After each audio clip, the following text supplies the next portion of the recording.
우리에게 주어진 시편 23편 말씀은 너무너무 유명한 말씀이어서 아마 이 자리에 예수님을 믿는 분들이라면 다들 아시는 말씀일 것입니다. 암송을 하시는 분들도 이 자리에 아마 많이 계실 줄 알고 있습니다. 예수님을 믿지 않는 사람들에게도 굉장히 유명한 시편이지요. 이 시편은 다윗이 지었는데 어떤 동기로 지었는지는 잘 모르겠습니다. 그러나 이 시의 내용으로 볼 때 좀 편안한 평화로운 상태에서 지었던 시였던 것 같습니다. 다윗의 왕권이 확고하게 수립이 되고 주변 나라들과도 전쟁이 그쳐서 마음의 여유를 좀 가지게 되었을 때, 그러니까 다윗 인생의 후반기나 노년기에 이 시편을 지은 것으로 추정되고 있습니다. 이 시편에는 다윗의 전생애가 담겨져 있습니다. 다윗의 소년 시절, 그러니까 목동 생활의 체험들과 노년 때 압살롬의 반역으로 멀리 도망갔을 때 과거의 원수였던 이들이 상을 차려주고 환대했던 체험과 마지막에 황혼 때 자기의 평생을 회고하는 등 다윗의 전생애를 통해 깨달았던 것들을 6절에 짧은 6절로 압축시킨 한 인생의 요약이고 보고서라고도 할 수 있겠습니다. 사실 이 시편 23편은 제가 어릴 때부터 저희 가정의 가훈이었습니다. 그래서 소파 위에 늘 걸려있던 그런 말씀이었지요. 그 당시에 교회 장로님께서 붓글씨를 쓰시는 장로님이 계셨는데 손수 붓글씨로 시편 23편을 길게 적어주셨던 그 글씨를 액자로 만들어 저희 집 거실에 이렇게 소파 위에 걸어두었던 말씀이었습니다. 아무래도 집에 걸려 있었기 때문에 저도 굉장히 자주 읽었고 저희 가족들도 자주 읽었고 가정 예배를 드릴 때면 주로 이 말씀으로 예배를 드리기도 하였습니다. 1절 말씀이 이렇게 시작합니다. 여호와는 나의 목자시니 내게 부족함이 없으리로다. 어린 마음에 제가 어릴 때 이 시편을 액자에 걸려있는 시편을 읽으면서 어린 마음에 솔직히 좀 잘 와닿지 않았습니다. 왜 잘 와닿지 않았을까요? 이제 와서 생각해 보니까 2가지 정도의 이유가 있었던 것 같아요. 첫 번째 이유로는 문화적인 배경이 달라서였을 것이라고 생각합니다.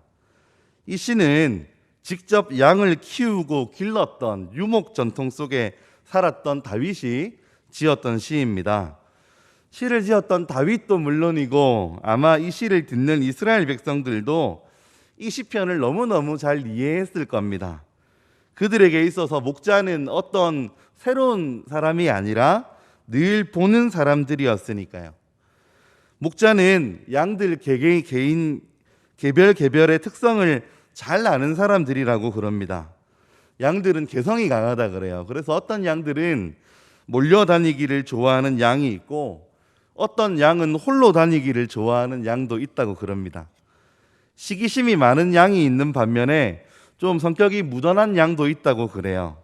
이 양들의 개별적인 특성을 알고 목자는 이 양 하나하나를 그 특성에 맞게 관리를 해야 한답니다. 또 목자는 양들의 필요를 잘 알아서 이 양이 얼마나 많이 먹는지, 양떼가 한번 풀밭 지나가면 거기 풀이 다 마를 정도로 많이 먹는데 이 풀을 늘 찾아다녀야 하고 또 풀을 먹고 나면 물가로 데리고 가서 수분을 공급해 줘야 되는데 그때 더러운 양털은 씻어서 털을 보호해 줘야 한다고 합니다. 다 먹고 나면 서늘한 그늘에서 쉴 수 있도록 도와주어야 하고 밤에는 폭풍우나 비바람을 막아주는 안전한 우리에 넣어야 합니다. 양은 정말 손이 많이 가는 짐승 같아요.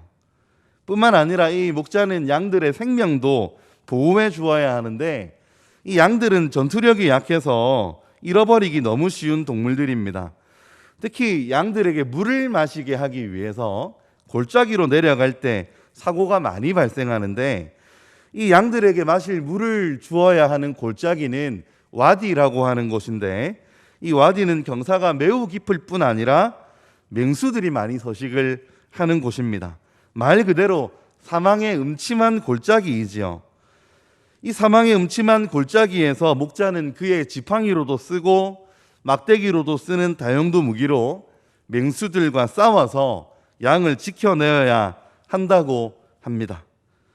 이스라엘 백성들은 이 사실을 잘 알았기 때문에 여호와 하나님께서 늘 그들의 목자가 되사 이스라엘 백성들을 지키시고 보호하시고 그들의 필요를 채우신다는 사실을 이 시편을 통해서 잘 고백했을 겁니다.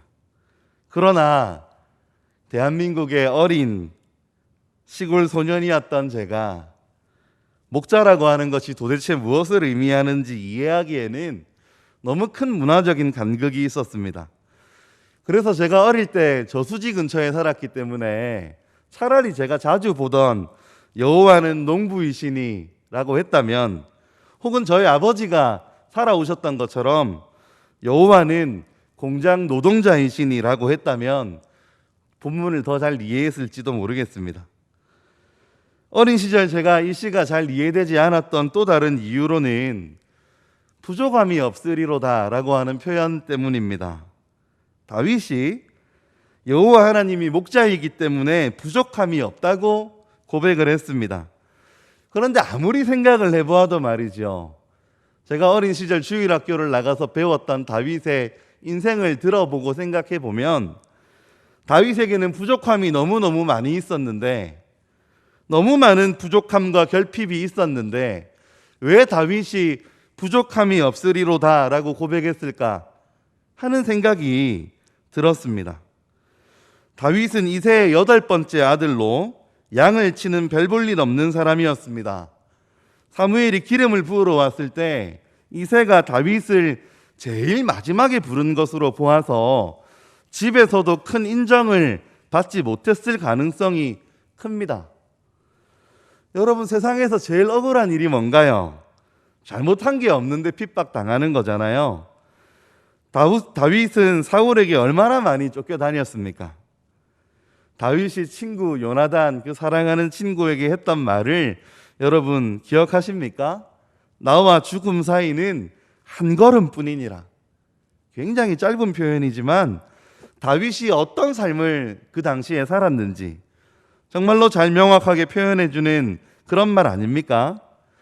마침내 왕이 되었습니다. 왕이 되고 나면 이제는 좀 평탄할 줄 알았는데 친아들이 자기를 죽이려고 달려듭니다.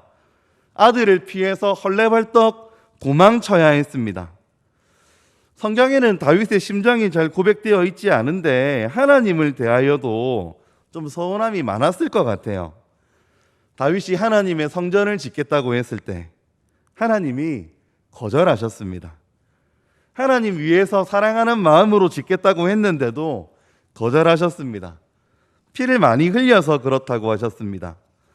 아들 솔로몬이 성전을 짓도록 재료를 하나하나 준비해 주면서 다윗의 마음이 괜찮았을까요? 성경에 나오지는 않지만 제가 다윗의 입장이었다면 좀 서운했을 것 같아요. 물론 다윗과 저 같은 사람을 비교할 수는 없겠지만 저는 그랬을 것 같다라는 말입니다. 굳이 멀리서 찾지 않아도 오늘 본문에서 다윗은 그가 겪었던 부족함과 그가 겪었던 결핍들에 대하여 말하고 있습니다. 내가 사망의 음침한 골짜기로 다닐지라도. 다윗의 삶은 늘 부족하고 억울하고 배고프고 원망스럽고 위험하고 눈물 흘리는 순간의 연속이었음을 우리가 다 알고 있지 않습니까? 다윗의 인생에 대하여, 다윗의 삶에 대하여. 이러한 결핍을 가지고 있었던 다윗이 부족함이 없었다고 고백하는 것이 저에게는 너무너무 이상했다는 겁니다. 제가 이 시편을 저의 시편으로 받아들이기 힘들었던 이유는 그 당시 이 시편을 물끄러미 바라보던 저에게도 많은 결핍들이 있었기 때문입니다. 이 시편을 고민하고 묵상하던 당시에 집이 그렇게 편안하지 않았습니다. 여호와는 나의 목자이시니 소파 위에 있는 이 액자 첫 구절을 읽으면 여호와가 나의 목자이시니 내게 부족함이 없으리로다. 아닌데, 나에게는 부족한 것이 많은데, 내 삶에 어려운 것도 너무 많고 막막하고 답답하고 그냥 공부만 해야 하는 다른 아이들과는 다르게 고민하고 생각해야 될 문제가 너무너무 많아서 어떻게 해야 될지 도무지 모르겠는데, 이런 생각을 하다 보면 그 뒤에 구절들은 없어요. 마치 머리 위로 화살처럼 그냥 날아가는 것 같았습니다. 하나도 와닿지 않았습니다. 사랑하는 성도 여러분, 여러분은 이 1절 말씀 여러분의 말씀으로 고백하실 수 있으시겠습니까? 내게 부족함이 없으리로다. 정말 그렇습니까? 아니잖아요. 부족한 게 많잖아요, 여러분. 어렵고 힘들지 않습니까? 그래서 우리가 하늘을 바라보고 아버지 하고 한숨을 쉬고 넘어갈 수밖에 없을 만큼 우리의 삶에는 어려움이 있고 아픔이 있고 결핍이 있고 눈물들이 있잖아요. 그래서 새벽마다 나와서 눈물을 흘리면서 기도하는 분들이 있고, 그래서 주님 앞에 매달리는 모습이 있고, 그래도 이 시간에 우리가 나와서 예배하며 기도하기를 원하는 모습이 우리에게 있지 않습니까? 오늘 이 시편을 읽어보면 얼마나 놀라운지, 나에게 부족함이 없다는 표현을 아주 시적으로 하고 있습니다. 그가 나를 푸른 풀밭에 누인다 그럽니다. 많이 먹는 양들에게 있어서 먹는 게 부족함이 없을 정도로 푸른 풀밭이 제공되는데, 이 풀밭은 비노트 데시아라고 하는 풀밭인데 그냥 풀밭이 아니에요. 풀만 있는 풀밭이 아닙니다. 풀밭과 함께 광야의 뜨거운 태양을 피할 수 있는 그늘진 곳을 포함한 정말 이상적인 초장입니다. 그리고 여러분, 양들이 거기에 눕는답니다. 양을 조금만 잘 알아도 양이 잘 눕지 않는다는 걸 알게 된다 그럽니다. 양들은 짐승들이 언제 자기를 잡아갈지 모르기 때문에 눕지 않는데요. 정말로 마음에 아무런 두려움이 없는 평안한 상태가 되어야 비로소 눕게 되는 게 양이랍니다. 쉴만한 물가로 인도하는 건 더 환상적입니다. 이 쉴만한으로 번역된 단어는 메노트라고 한 단어인데 안전이 보장된 쉴만한 곳을 의미합니다. 여러분, 보통 아까 말씀드렸다시피 물가는 음침한 골짜기에 있고 맹수들이 있는 곳이라서 바짝 긴장을 해야 되는데, 긴장하지 않고 물을 마실 수 있는 쉴만한 물가는 얼마나 이상적입니까? 게다가 이 쉴만한이라고 하는 단어는 복수여서 목자가 그런 곳을 한 군데만 만들어 놓은 것이 아니라 이곳 저곳에 쉴만한 물가들이 있다는 거예요. 얼마나 좋아 보입니까? 얼마나 평안해 보입니까? 너무너무 좋잖아요. 너무너무 좋아요. 그런데 이렇게 너무 좋기 때문에 오히려 나와는 아무런 관련이 없는 것처럼 그렇게 보인다는 말입니다. 너무너무 이상적이라서 이 땅에는 없는 것 같다는 말입니다.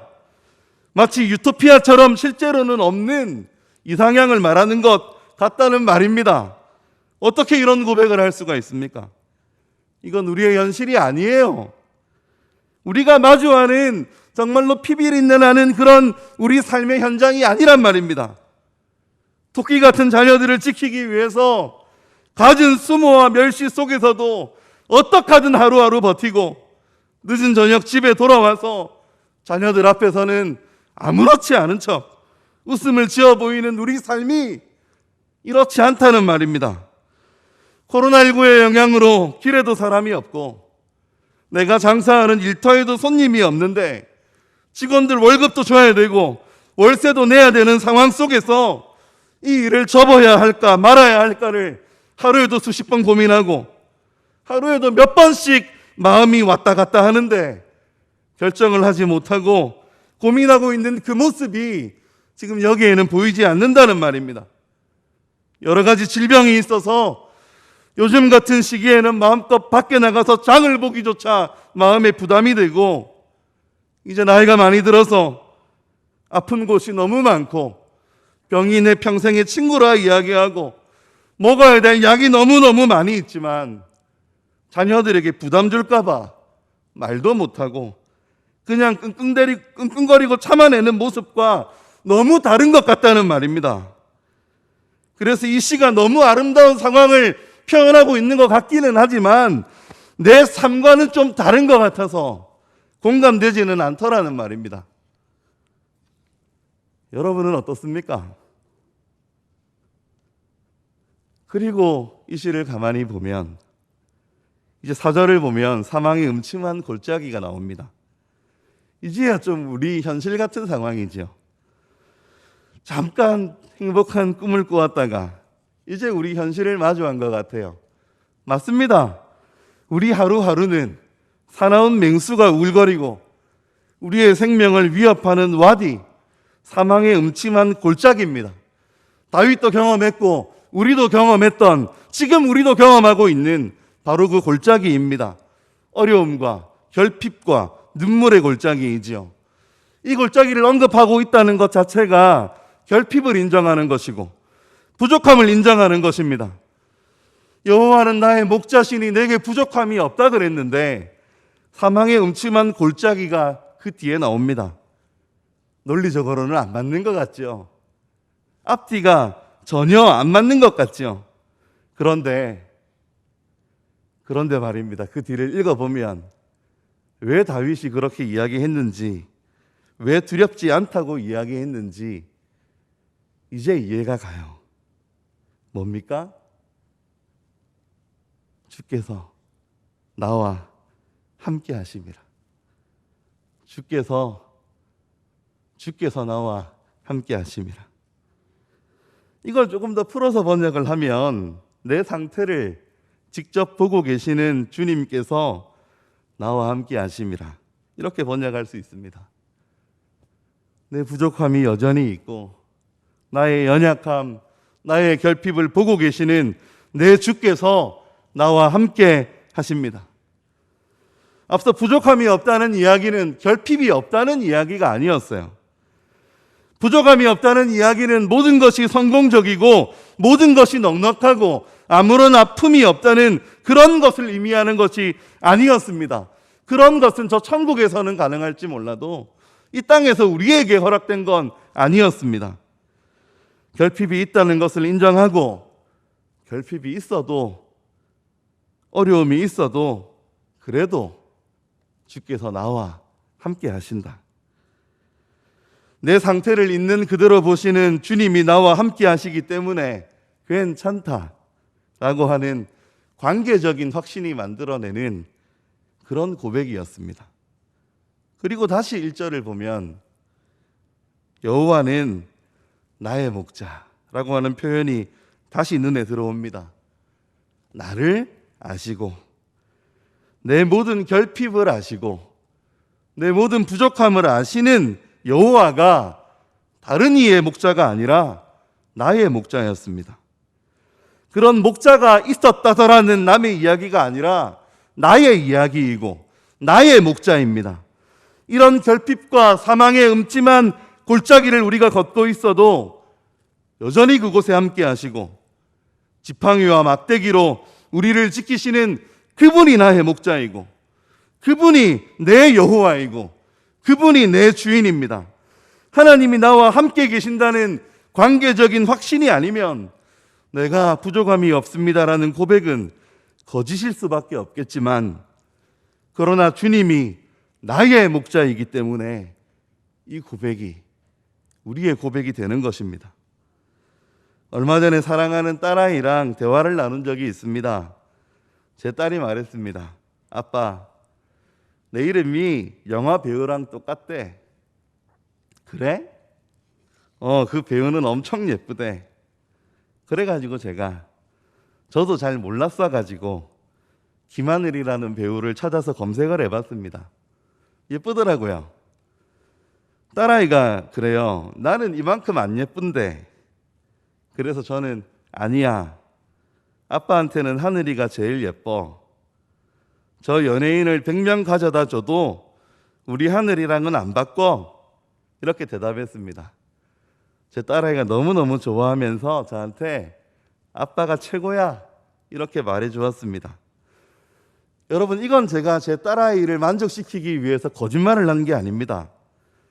실제로 저와 아무 관련이 없는 그 여배우를 저에게 준다고 해도 저는 제 딸과 절대로 바꾸지 않을 겁니다. 왜냐하면 제 딸아이는 저에게 나의 딸이기 때문입니다. 나와 아무런 관련이 없는 배우가 예쁘던 말던 나와는 아무 관련이 없으니까요. 저에게 중요한 건 나의 딸이지 다른 건 아무 상관이 없습니다. 물론 제 딸의 입장에서 저는 그렇게 좋은 아빠가 아닐지도 모릅니다. 원하는 만큼 많이 놀아줄 수 없는 아빠이고 원하는 걸 사달라는 걸 다 사줄 수 있을 만큼 넉넉하지 않은 아빠이지만 그래도 저는 제 딸이 저에게 아빠가 최고야 라고 했던 말이 거짓말이라고 생각하지 않습니다. 왜냐하면 제 딸에게는 제가 나의 아빠이기 때문입니다. 사랑하는 성도 여러분, 1절은 여호와는 나의 목자이시니 라고 이야기합니다. 마지막 6절은 내가 여호와의 집에 영원히 살리로다 이렇게 말하고 있습니다. 이 시편 23편을 여호와와 내가 앞뒤로 가득 채우고 있습니다.